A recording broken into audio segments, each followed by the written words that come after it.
जी तो students UHS topic wise पास paper जो कि मैंने पिछले साल सीरीज़ शुरू की थी उसमें मैंने मोल्स कंसेप्ट के और आइसोटॉप्स और रिलेटिव एटॉमिक मास के एमसीक्यू डिस्कस किए थे। आज हम डिस्कस करेंगे स्टोशियोमेट्री और लिमिटिंग रिएक्टेंट के एमसीक्यूज। और आप देखेंगे ज़्यादातर एमसीक्यू जो है वो मोल्स कंसेप्ट से ज़्यादातर पूछे जाते हैं जो न्यूमेरिकल टाइप होंगे। स्टोशियोमेट्री और लिमिटिंग रिएक्टेंट से बहुत कम एमसीक्यूज पूछे गए हैं। अभी आप जब देखेंगे भी तो इसमें तकरीबन 2010 से लेकर 2024 तक सारे एमसीक्यू देखेंगे, उनमें से तकरीबन 5 या 6 एमसीक्यू पूछे गए हैं। उनमें से भी न्यूमेरिकल टाइप कम ही है, मगर फिर भी अगर आ जाए तो आपको करना तो होता ही, तो आपको प्रैक्टिस ज़रूर करनी चाहिए। वो कह रहा है अभी वैन जब 8 ग्राम मतलब 4 मोल हाइड्रोजन, अगर 4 मोल हाइड्रोजन हो तो वो 8 ग्राम ही होता है, वो रिएक्ट करती है 2 मोल ऑक्सीजन से, तो how many moles of water will be form. आपको पता है स्टोशियोमेट्री में इस तरह के सवाल दिए जाते हैं कि वो आपको एक इक्वेशन का डाटा दे देता है। अब इस इक्वेशन का डाटा उसने क्या दिया है कि वाटर कितने ग्राम बनेगा अगर हमारे पास 4 मोल हाइड्रोजन 2 मोल ऑक्सीजन से रिएक्ट करे। तो हम लिख लेते हैं, पहले इक्वेशन बना लें। जब भी आपने स्टोशियोमेट्री का सवाल करना है पहले इक्वेशन बनानी है, उसने अगर नहीं दी हुई तो कुछ सवालों में दी होती है, तो इसमें नहीं हम बना लेंगे। अब इक्वेशन में उसने कहा कि वाटर बनाना है, तो हमें पता वाटर हाइड्रोजन और ऑक्सीजन के रिएक्शन से बनता है। अब वो कह रहा है कि हमारे पास जो हाइड्रोजन है वो कितने मोल है, 4 मोल है, तो हम लिख लेंगे 4 मोल हाइड्रोजन। और ऑक्सीजन कितने मोल है, 2 मोल है। वो कह रहा है बताएं भी हाइड्रोजन वाटर कितने ग्राम बनेगा। सॉरी, हमने क्या करना होता है, पहले बैलेंस केमिकल इक्वेशन लिखनी होती है। बैलेंस केमिकल इक्वेशन के मुताबिक हमने जब बैलेंस केमिकल इक्वेशन इसके लिखते हैं वाटर फॉर्मेशन की, वो कितनी होती है कि 2 मोल हाइड्रोजन और 1 मोल ऑक्सीजन मिलके हमें 2 मोल वाटर मॉलिक्यूल देते हैं। ये बैलेंस केमिकल इक्वेशन है। ये क्या है, बैलेंस।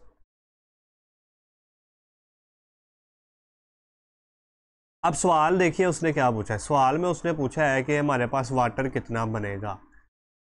जब भी इस तरह का सवाल आए कि इक्वेशन देख के आपको पूछ ले कि प्रोडक्ट कितनी बनेगी, तो आपने सबसे पहले ढूंढना है कि लिमिटिंग रिएक्टेंट कौन सा है। ये 2 बातें याद रख लें कि लिमिटिंग रिएक्टेंट वही होगा जो लेस प्रोडक्ट बनाएगा, लेस प्रोडक्ट बनाएगा। और दूसरी बात कि प्रोडक्ट पी उतनी ही बनेगी जितना लिमिटिंग रिएक्टेंट बनाएगा। मतलब कि अगर आपको प्रोडक्ट देखनी है, वाटर अगर देखना है कि कितने ग्राम बनेगा, तो आपको पहले ये देखना है कि लिमिटिंग रिएक्टेंट कितना है, लिमिटिंग रिएक्टेंट कौन सा है। फिर हम देखेंगे वो कितनी प्रोडक्ट बना रहा है, तो वही प्रोडक्ट एक्चुअल में बनेगी। अगर आप सवाल में देखें तो सवाल में उसने लिमिटिंग रिएक्टेंट का जिक्र किया ही नहीं है। अगर वो सवाल में कह देता ना कि ऑक्सीजन एक्सिस में है, फिर हम कह देते हैं ऑक्सीजन एक्सिस में है तो हाइड्रोजन लिमिटिंग रिएक्टेंट है, तो उसने इसका जिक्र नहीं किया। तो सबसे पहले हमें लिमिटिंग रिएक्टेंट को ढूंढना पड़ेगा। लिमिटिंग रिएक्टेंट को ढूंढने का तरीका ये है कि आप दोनों रिएक्टेंट को, हाइड्रोजन को भी प्रोडक्ट से कंपेयर करेंगे और ऑक्सीजन को भी प्रोडक्ट से कंपेयर करेंगे। ठीक है। अब हमने कहा था कि लिमिटिंग रिएक्टेंट क्या करता है, लेस प्रोडक्ट बनाता है। तो हम देखेंगे ये वाला रिएक्टेंट या ये वाला रिएक्टेंट, दोनों में से लेस प्रोडक्ट कौन सा बना रहा है। जो लेस प्रोडक्ट बनाएगा वही हमारा लिमिटिंग रिएक्टेंट होगा। अब देखते हैं बैलेंस केमिकल इक्वेशन के मुताबिक हाइड्रोजन के जब 2 मोल हो तो वाटर के 2 मोल बनते हैं। तो हम लिख लेते हैं हाइड्रोजन के 2 मोल हो तो वाटर के 2 मोल बनते हैं। पहले आपने यहाँ पर बैलेंस केमिकल इक्वेशन की वैल्यूज पुट करनी है। फिर आपने आना सवाल की तरफ। सवाल में उसने क्या कहा है कि हाइड्रोजन हमारे पास कितने मोल है, हाइड्रोजन हमारे पास 4 मोल है। तो हाइड्रोजन उसने सवाल में दी है 4 मोल। दूसरी लाइन में आपने हाइड्रोजन वो सवाल वाली वैल्यूज लिख लेनी है। तो हाइड्रोजन 4 मोल, प्रोडक्ट हमें फाइंड करनी है। अब कैसे फाइंड करेंगे, इसको क्रॉस मल्टीप्लाई करवाएंगे तो x 2 से मल्टीप्लाई होगा और 4 भी 2 से मल्टीप्लाई हो जाएगा। तो आ जाएगा x is equal to 4 to the 8 over 2 और इज इक्वल टू आ जाएगा 4। मतलब हाइड्रोजन की वजह से जो प्रोडक्ट के मोल बन रहे हैं वो 4 मोल बन रहे हैं। अब ऑक्सीजन को देख लेते हैं, ऑक्सीजन कितने मोल प्रोडक्ट बनाता है। अगर तो ऑक्सीजन कम मोल प्रोडक्ट बनाएगा तो मतलब ऑक्सीजन रिएक्टेंट है लिमिटिंग। ऑक्सीजन को अगर हम देखें तो ऑक्सीजन बैलेंस केमिकल इक्वेशन के मुताबिक जब 1 मोल है तो प्रोडक्ट 2 मोल बन रही है, तो ये 1 मोल प्रोडक्ट 2 मोल। इसके बाद अगर हम देखें कि सवाल में उसने दिया है कि ऑक्सीजन 2 मोल है, ये सवाल में ऑक्सीजन दिया है 2 मोल ऑक्सीजन, सवाल में उसने 2 मोल ऑक्सीजन। जब भी आपने ये इस तरह कंपैरिजन करना है तो पहली लाइन में क्या लिखना है, बैलेंस केमिकल इक्वेशन की वैल्यूज़, दूसरी लाइन में सवाल वाली वैल्यूज़, और प्रोडक्ट हमें फाइंड करनी है। तो इसको क्रॉस मल्टीप्लाई करेंगे तो x इज इक्वल टू 4 आ जाएगा। तो मतलब ये कि दोनों ही रिएक्टेंट हमें प्रोडक्ट सेम दे रहे हैं, दोनों ही रिएक्टेंट हमें प्रोडक्ट सेम दे रहे हैं। तो इस तरह का जब कोई केस आ जाए जिसमें दोनों रिएक्टेंट प्रोडक्ट सेम दे रहे हो तो उसमें हम कहते हैं कोई भी लिमिटिंग रिएक्टेंट नहीं है। और प्रोडक्ट ये भी हो सकती है 4 मोल भी बनेगी, और 4 मोल मतलब 4 मोल ही प्रोडक्ट बनेगी, लिमिटिंग रिएक्टेंट इसमें कोई नहीं है, 4 मोल हमारा आंसर हो जाएगा। समझ लें, अगर मैं अब आपको लिमिटिंग रिएक्टेंट का टॉपिक समझाता हूँ कि अगर समझ लें कि इस ऑक्सीजन के जो आंसर आता है ऑक्सीजन के केस में वो आता 2, 4 ना होकर 2 आता, तो फिर आपने क्या कहना था कि ऑक्सीजन प्रोडक्ट कितनी बना रहा है 2, और हाइड्रोजन कितनी बना रहा है 4, कम कौन बना रहा है ऑक्सीजन। इस बात के मुताबिक कि लिमिटिंग रिएक्टेंट वो होता है जो लेस प्रोडक्ट बनाए। तो इस बात के मुताबिक ऑक्सीजन तो 2 मोल बना रहा था और हाइड्रोजन 4 मोल बना रहा था, तो फिर ये कम प्रोडक्ट बना रहा था ऑक्सीजन, तो हमने कह देना था ऑक्सीजन लिमिटिंग रिएक्टेंट है। ठीक है, ऑक्सीजन जब लिमिटिंग रिएक्टेंट है तो हमने फिर आगे बात की दूसरी कि प्रोडक्ट उतनी ही बनेगी जितना लिमिटिंग रिएक्टेंट बनाएगा। तो लिमिटिंग रिएक्टेंट कितनी प्रोडक्ट बना रहा है 2 मोल, दूसरा तो 4 मोल बना रहा है, वो नहीं बनेगी, जितना लिमिटिंग रिएक्टेंट बना रहा है उतनी ही बनेगी, तो ये 2 मोल बनेगी फिर। ठीक है, मगर यहाँ पर चूंकि यहाँ पर सेम ही आया था केस 4-4 का, तो उसमें हम लिमिटिंग रिएक्टेंट का कंसेप्ट नहीं लगाएंगे। ठीक हो गया बच्चों, ये 2012 का सवाल था। आगे तो सवाल आसान ही है ये वाला। If we now the mass of one substance, अगर हमें एक सब्सटेंस का मैस पता हो, we can calculate the volume of other substance, तो हम दूसरे सब्सटेंस का वॉल्यूम फाइंड कर सकते हैं, एंड वाइस वर्सा। और इसी तरह अगर हमें वॉल्यूम पता हो तो मैस फाइंड कर सकते हैं with the help of balance chemical equation. It is called, उसको हम क्या कहेंगे। आपको पता है कि बैलेंस केमिकल इक्वेशन की मदद से हम बहुत ज़्यादा रिलेशन फाइंड कर सकते हैं, जैसा कि कार्बन और ऑक्सीजन हमें मिलकर कार्बन डाइऑक्साइड बना कर देते हैं। तो अगर हमें इन दोनों का मैस पता हो हम ये प्रोडक्ट का वॉल्यूम भी फाइंड कर सकते हैं। अगर हमें इसका मैस पता हो हम प्रोडक्ट का मॉल्स भी फाइंड कर सकते हैं। अगर हमें इसका मैस पता हो तो हम प्रोडक्ट का मैस भी फाइंड कर सकते हैं। तो ये क्या, अगर मैस पता हो वॉल्यूम फाइंड कर ले उसे हम कहेंगे मैस वॉल्यूम रिलेशनशिप। अगर मैस पता हो और मोल्स फाइंड कर ले उसे हम कहेंगे मैस मोल्स रिलेशनशिप। और अगर मैथ्स पता हो और मैथ्स फाइंड कर ले उसे हम कहेंगे मैथ्स रिलेशनशिप।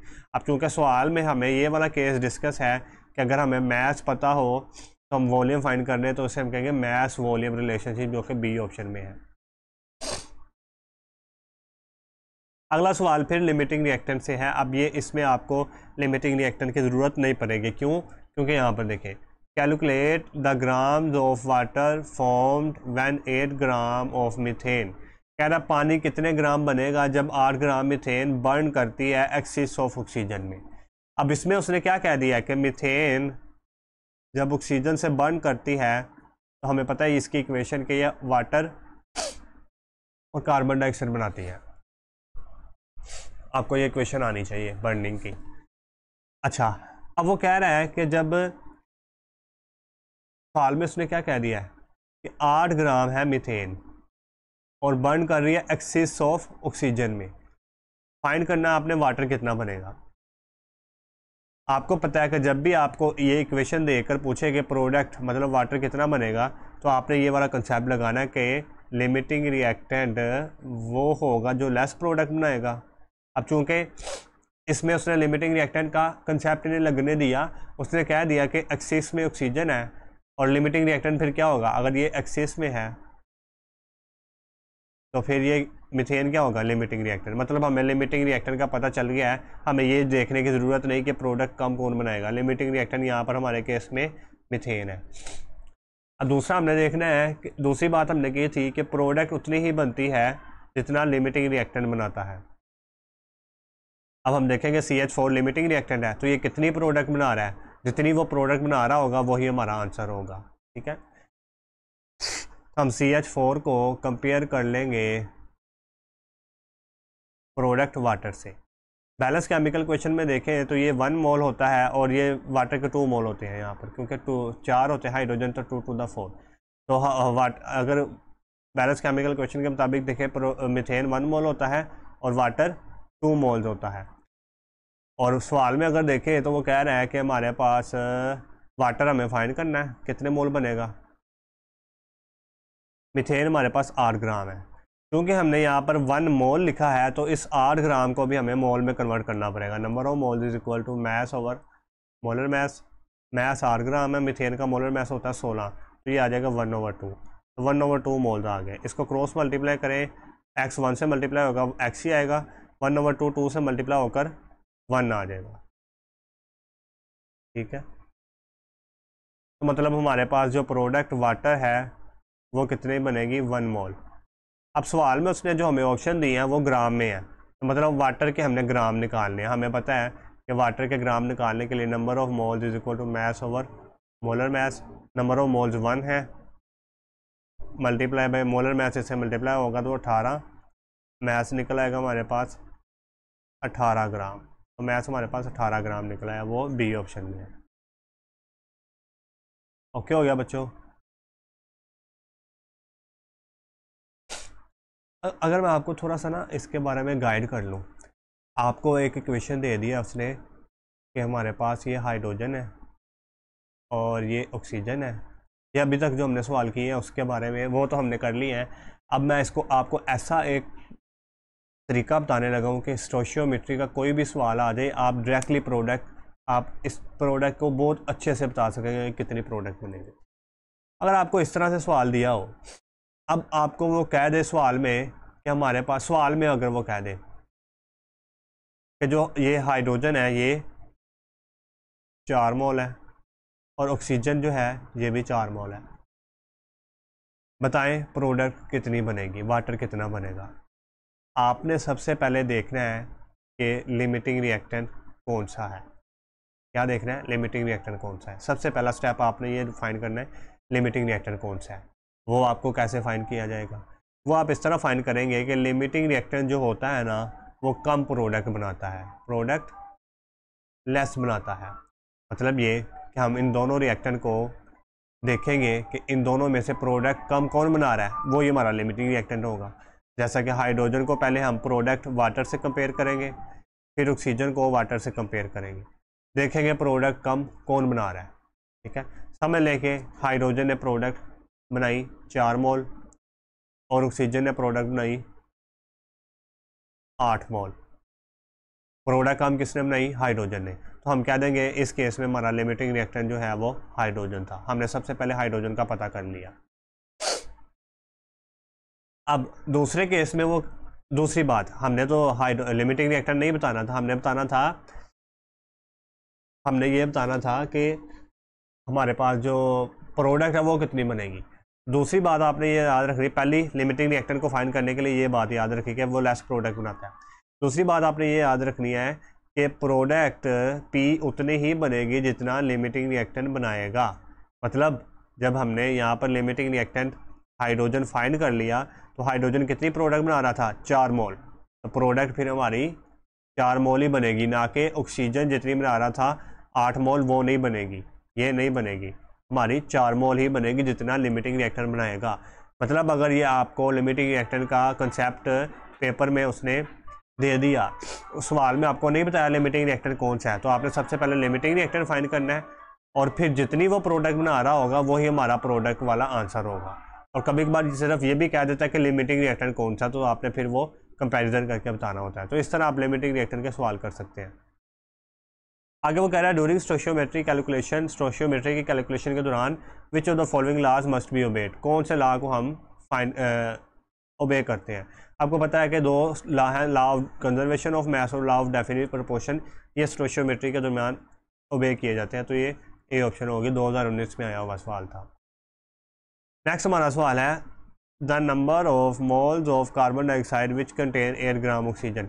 ये सवाल को अमूमन जो है हम मोलर वॉल्यूम और एवोगाड्रो नंबर के अंदर रखते हैं, मगर यहाँ पर मैंने करवा दिया ताकि आपको ये भी हो जाए साथ ही। वो कह रहा है हमारे पास कार्बन डाइऑक्साइड है, इसके अंदर 8 ग्राम है ऑक्सीजन, बताएं कार्बन डाइऑक्साइड के कितने मोल्स होंगे। हमें पता है कि कार्बन डाइऑक्साइड जब 1 मोल हो तो इसके अंदर ऑक्सीजन कितने ग्राम होती है। ऑक्सीजन के 2 एटम है ना, तो एक एटम का मास होता है 16, तो 2 का कितना हो जाएगा 32। मतलब ये कि जब ये 1 मोल हो तो फिर ऑक्सीजन 32 ग्राम होती है। तो हम कंपैरिजन कर लेंगे CO2 का और ऑक्सीजन का। CO जब 1 मोल हो तो इसमें ऑक्सीजन कितनी होती है 32 ग्राम। अब वो सवाल में कह रहा है कि ऑक्सीजन हमारे पास 8 ग्राम है, तो कार्बन डाइऑक्साइड के कितने मोल होंगे। तो हम ऑक्सीजन को 8 ग्राम ले लेते हैं और कार्बन डाइऑक्साइड के मोल्स हमें फाइंड करने हैं, उसको x ले लेते हैं। क्रॉस मल्टीप्लाई करेंगे तो आपके पास आ जाएगा x × 32 और आगे आ जाएगा 8 और x इज़ इक्वल टू 8/32। 1/4 आ जाएगा हमारे पास, और 1/4 को हम क्या लिखते हैं 0.25, ये लिखते हैं तो हमारा आंसर आ जाएगा 0.25 बी ऑप्शन में। इस तरह आप इस तरह का सवाल कर सकते हैं। इस तरह के सवाल और भी आए हुए हैं, जिस तरह SO2 का आया हुआ है, वो उसमें कहता है कि हमारे पास ऑक्सीजन जो है वो 8 ग्राम है, उसमें बताएं ऑक्सीजन इसमें 16 ग्राम है, फिर बताएं कि SO2 के कितने मोल होंगे। अगर ऑक्सीजन 16 ग्राम है फिर बताएं, 8 ग्राम है फिर बताएं। तो आप ये सोल्व करके कमेंट करें आंसर इसका कि जब ऑक्सीजन 16 ग्राम हो फिर SO2 के कितने मोल होंगे, 8 ग्राम हो तो फिर SO2 के कितने मोल होंगे। शुक्रिया। अगला लेक्चर हमारा यील्ड पे होगा कि यील्ड के कौन कौन से पास पेपर में MCQ आ चुके हैं। 2013 और 2023 और 2024 में कोई पास पेपर का MCQ नहीं आया स्टोइचियोमेट्री में से, तो इसलिए वो मैंने काउंट नहीं किए। 2024 में भी नहीं आया।